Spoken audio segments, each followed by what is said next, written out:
works, I'll reach up in here, climb up a little bit, and spray this. This pulley here is an idler pulley. And I spray that a little bit. And oil up the shaft. I was taught to call these pots. So we'll fill the pots up with oil. And there's a couple of holes in the idler hub itself. I'll fill those up with oil. Let all of that kind of sink in. Then we got these drippers. These are pretty old, actually.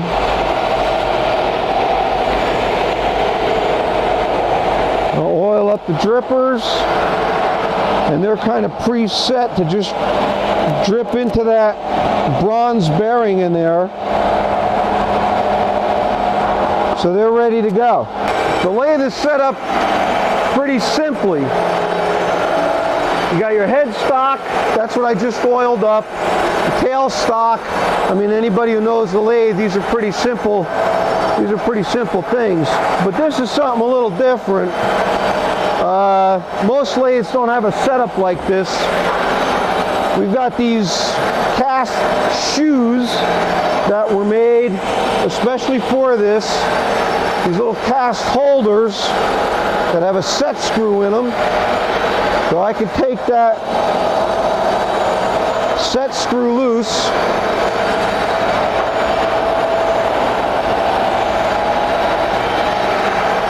Take my spring steel bar out of here.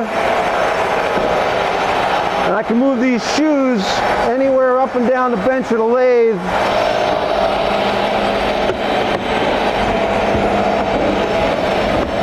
Just by knocking out this wedge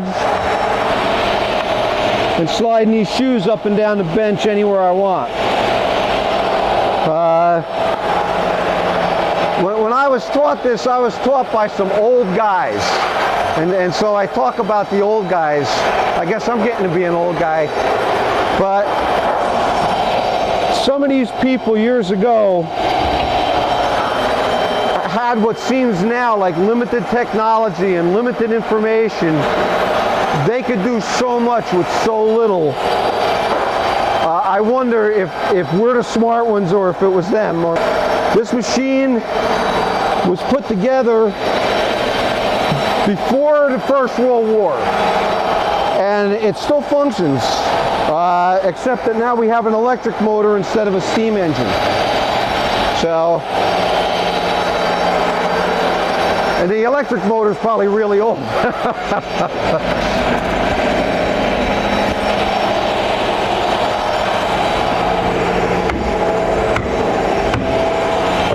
That's it. I'll turn this guy on. All right, that's it. The electric motor just turned on and that idler pulley's running up on the counter shaft there. This is the really cute part. This is my clutch. That's why this is here. This is my clutch. You'll be able to see pretty quickly. I try to get the bottom centered, because this is where my turning is going to begin, right where my thumb is. The top is obviously running out of center, and the reason for that is this is going to be a lamp post. I want the turning to line up with the square. I have extra room up here to turn down, so I just turn it down using the hole as my center. I can turn this down with this thrown out up here. I made my own parting tool because I thought it looked really cool, and it's a great piece of steel. And even a lot of manufactured tools have great steel today, but not this good. So the first thing I want to do is separate the square from the turning.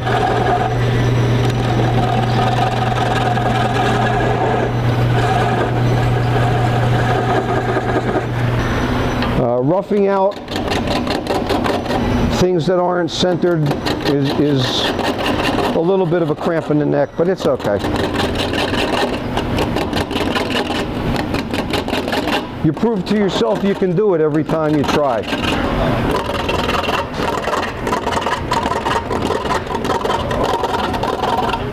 Now I'm getting closer down. I don't know if you can see that there's a discoloration here. There's a slight discoloration there. That actually isn't a discoloration, it's a big knot. I have some old carbon steel gouges here, and they used to make what they call the long and strong gouge, and that's how you get rid of a knot. Because knots, some of these knots are really nasty. Maybe you can hear the difference.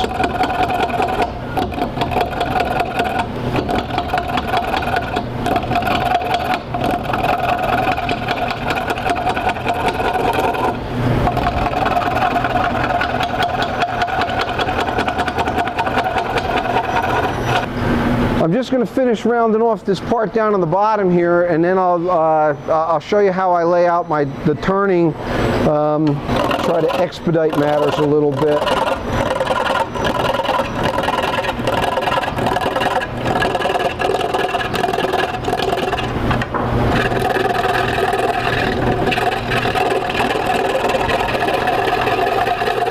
So this piece of wood has an 1 3/8" diameter hole drilled through the center of it. And that way, after I turn it into a lamp post, they can thread the wire up, bury it in the ground, and put a lantern on top.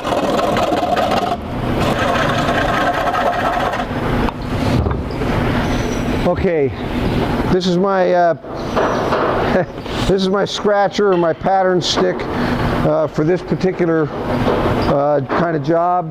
Kids love this. They love to see the pencil marks appear on a piece of wood. I kind of actually like it myself. This is fun. There you have it. I'll make a cut next to this line. I'll make cuts here, here, here, and here. And each of these two pieces will become a detail, or in this case, a bead. I'm parting down a little step or fillet, and then next to it, it's going to be the finished diameter of the bottom of my shaft.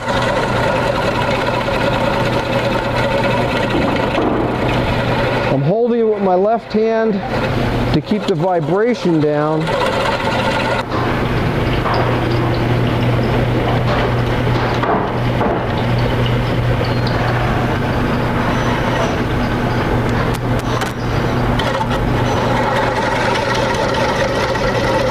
When you're turning, first you make finished diameters pretty much. And you do that so that when you cut your details, you have a place to cut to. You got a place to go.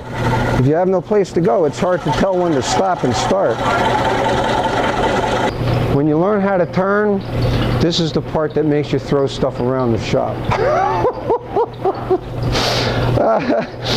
The old guys could use a skew to make like a cove. If they wanted to make a cove, they could use a skew to make a cove. They could rough something out with a skew. Now, you know, you saw me use a gouge. In the old days, guys used a skew. They would make finished cuts with a skew, or that are like the hand plane cuts or scraped cuts that guys do on cabinetry, and there was virtually no sanding required, which was good because they didn't have sandpaper. You can use a skew for anything.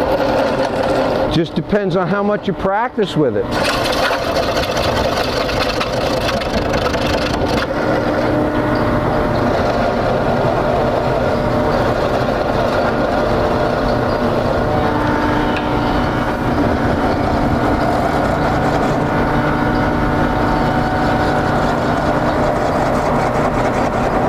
Round off a bead next to that, and you've got deeds. You start having details, and then it's, you know, and the old guys could do that. That was no big deal. That was what you were supposed to be able to do.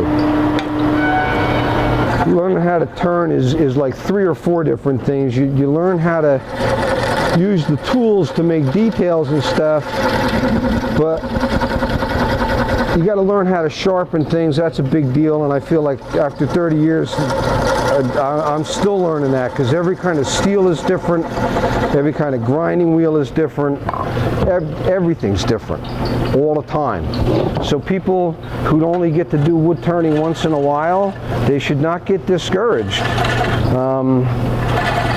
you know, by minor setbacks, because we all have things like that. And you know, I get to do it all the time, and I still find that things, you know, things are not as advertised. People buy stuff out of catalogs, and the only thing that they haven't done is they just haven't spent enough time trying to do it on their own, you know, and sometimes you don't need more gear. I think we're all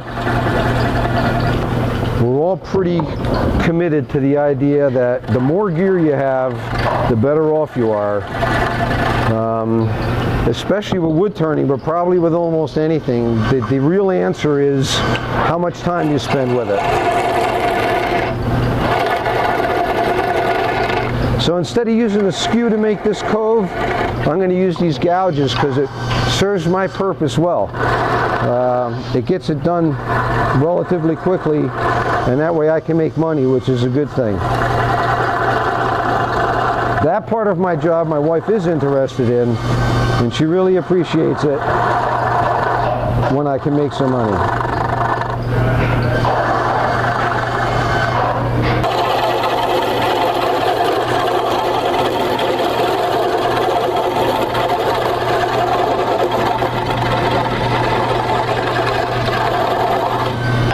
Use the big gouge to take out more material. Use the small gouge to take out small amounts of material.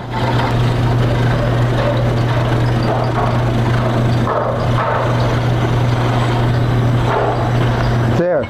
That's the bottom detailing of this particular lamppost. You got a bead, a fillet, a cove, a fillet, a bead, a fillet, a piece of straight shank, fillet, bead, fillet. It's really another fillet in there. Fillet, bead, fillet. It's very simple. So let me move to the top here. I can show you some more of the detail work that goes on up on top.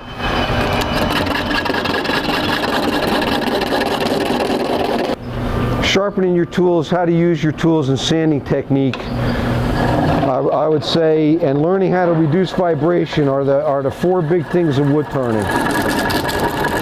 Everything else is lift like that, and roll like this.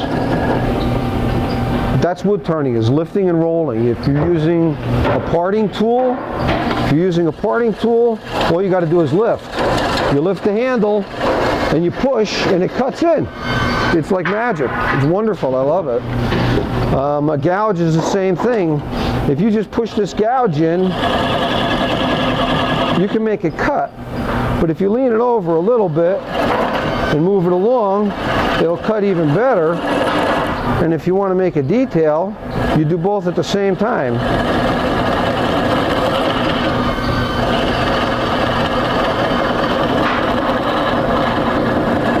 And you're just lifting and pushing. It's just a roll. That's all it is. It's all there is. If there was a lot more to it, I couldn't do it. And if it was any easier, everybody would do it, and I'd be out of a job. So what it takes is practice. That's all it takes. All right. That first pencil mark is this top piece is going to be a 3-inch diameter collar that'll fit inside the socket of the lamp. That's pretty much a standardized thing. That makes my top bead, and 2 more. That makes a little neck ring or a neck bead, and that's all there is to the top detail of this post. You can see here there's a little bit of torn grain. I like to sand that out. But otherwise, it's pretty clean. It's not bad. It's a beautiful piece of wood. And that'll be a lamp post.